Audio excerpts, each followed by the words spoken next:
सरदार वल्लभ भाई पटेल के जन्म दिवस के उपलक्ष्य में आज शाला में विभिन्न कार्यक्रम का आयोजन किया गया। सबसे पहले मां सरस्वती की वंदना कर सरदार वल्लभ भाई पटेल के चित्र पर माल्यार्पण किया गया। इसके पश्चात सरदार वल्लभ भाई पटेल के अनमोल वचनों को शाला के प्रत्येक बच्चों के द्वारा बारी बारी से अपने विचारों के माध्यम से व्यक्त किया गया।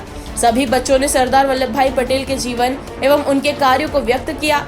इसके पश्चात शाला की प्रधानाध्यापिका एवं सहायक शिक्षिका के द्वारा सभी बच्चों को एकता दिवस के ऊपर शपथ दिलाई गई तथा भारत की एकता और अखंडता को बनाए रखने के लिए अपने जीवन को समर्पित करने का संकल्प लिया।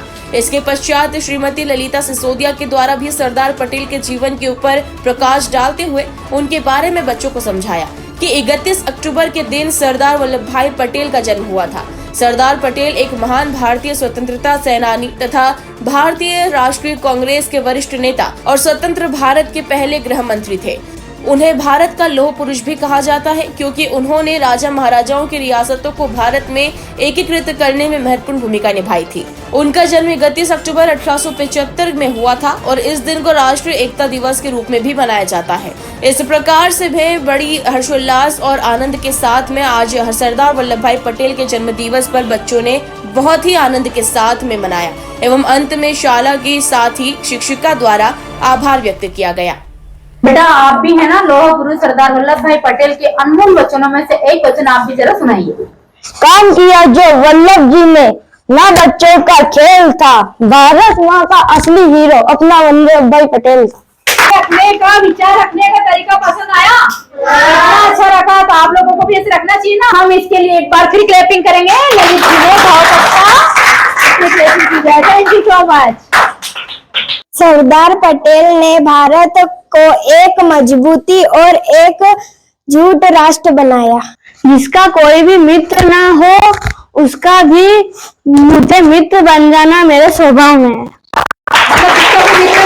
हर नागरिक की यह मुख्य जिम्मेदारी है कि वह महसूस करे कि उसका देश स्वतंत्र है और अपने देश की स्वतंत्रता की रक्षा करना उसका कर्तव्य है। राष्ट्रीय एकता दिवस की हार्दिक शुभकामनाएं। सरदार पटेल जी का जीवन और व्यक्तित्व इतना विराट है जिसे शब्दों में पैरों पाना संभव नहीं है। सरदार साहब भारत के एकता और शक्ति के प्रतीक है। उन्होंने कठिन से कठिन समस्याओं का समाधान कर एक अखंड भारत को आकार दिया। उनका दृष्ट नेतृत्व और राष्ट्रीय समर्पण सदैव हमारा मार्गदर्शन करता रहेगा। यदि हम अपने हजारों की दौलत गवा भी दे तो हमें मुस्कुराते रहना चाहिए और हमें सत्य और ईश्वर ऊपर विश्वास रखना चाहिए।